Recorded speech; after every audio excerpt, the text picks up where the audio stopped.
So, how to gain weight when you are following sattvic diet and you are also suffering from this disease of rheumatoid arthritis? Many people have asked me this question and it is the most requested one. So, the first step is you need to evaluate your current self, do some introspection. What is the current state of your health? Are you extremely underweight, or are you just underweight, or is your weight just moderate and you just want to maintain your weight? That is very important.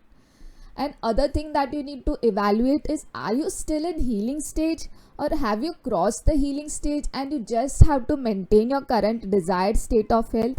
This is the most important two questions that you need to answer before following the weight gain plan.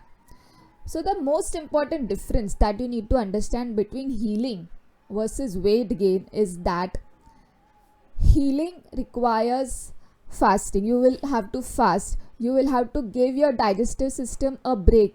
Healing means prana shakti is focused on healing your body. But when we are continuously eating food, our digestive system is busy digesting food and all the prana shakti is diverted towards digesting the food and no prana shakti is left for healing. So now we are confused, right? And apart from that, if you are in the journey of gaining weight, then you need to exercise as well. So how can you fast? How can you fast and do exercise, right? It may be challenging if you're extremely underweight and on top of that you're healing disease as well.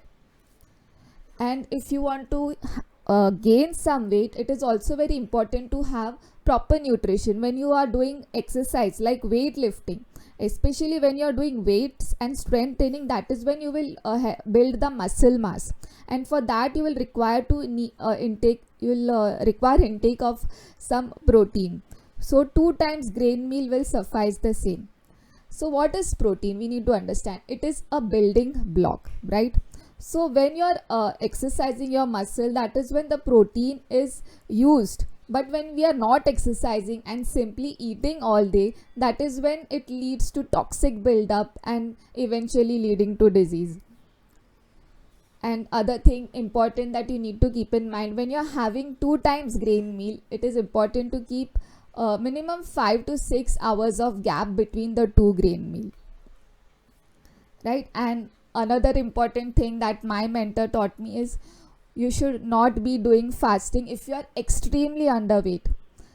Yeah, if even if you want to do fasting, do it just one day, and that to have 1 grain meal on that day, and other day you can have 2 grain meals. So at least once a week you are giving your digestive system required break.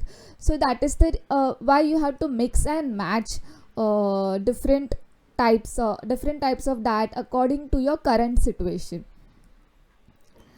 So you may be confused at this point of time. Don't worry, even I was confused at some point of time. That is the reason you need to find a mentor. You cannot have a single diet plan according to different situation. When you introspected yourself, you might have different situation, right? So through this just one video, I cannot help you to gain weight. So you will have to find the right mentor who can analyze, who can evaluate your current situation and accordingly guide you. Even I found a mentor who helped me in this healing journey, in healing rheumatoid, in healing weight, in improving my weight. So I have many mentors. There are not just one mentor, there are many mentors. And through YouTube we find so much of information, but when you apply the knowledge and you get a unique experience, that is when you are able to help others. And if you would like to reach out to me, do check out my profile on Instagram or check out my website satvikcode.com, and I will try my best to help you out. You can even find my group coaching calls notification on Instagram or my website. So other thing is, a very important question that people often ask me is how to exercise when you are full of pain, especially if you have disease like rheumatoid arthritis. It becomes very challenging. When I was suffering from this disease, my mentor told me get up and exercise, and it can be very challenging. So when someone tells you yes, you need to do exercise, it gives that hope, faith, courage and the required energy to move your body despite of pain, and slowly your pain will vanish and you will not even come to know. Another important thing, initially you may require medication, right? That's why according to your unique situation, if you require medication, then do use the same. If you are having allopathy doctor or any treatment, allopathic, ayurvedic, homeopathy, but it is short term, it will not help you in long term, just to control your pain. It is very important the mentor that you find believes in you, believes that you will heal. But if you approach some mentor or doctor, he just directly tells you, no, this disease cannot be cured and you will have to live with this disease for lifetime, then don't choose that kind of doctor or mentor. Have a doctor who believes that yes, you will be healed one day, and he gives you that required confidence. So why you require medication? You require medication just because there is lot of inflammation in body. This inflammation needs to be cooled down, right? Just like when a house is on fire, what we will do, the first thing we will call is fire brigade.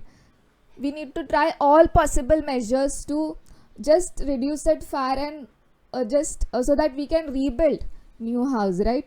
So that is the reason you may require some medication initially, so that inflammation is come down. Then you will get required energy as well to start exercising. And when you repeat that cycle over a time, this allopathy treatment and diet, when it works together over a period of time, your inflammation will come down and you can taper off your medication slowly, step by step. And eventually when inflammation is completely down, your blood reports are normal, then you will have a completely new body, just like you can rebuild a new house. So it is all in your control, all it is your choice how you want to take the step ahead. And don't keep yourself hungry for long time if you're underweight. So between meals you can have some banana coconut milkshake. If you are exercising, you can have coconut banana milkshake too. But try your best to avoid fasting as much as possible if you are extremely underweight. And if you are moderately underweight, then you can just alternate between fasting and eating 2 grain meals. And most important thing is you need to enjoy the process of healing. Only when you enjoy without any expectation of desired result, that is when you get result as well. And other strategies to gain weight could be like you can have coconut milk, then dates and some apple. You can mix all of them together, make a smoothie, and this will help you to. And dense fruit is very important. If you will have fruits that are extremely rich like watermelon or oranges, then it might not help you in gaining weight. So you have to strategically plan your diet according to your unique situation, your current health situation.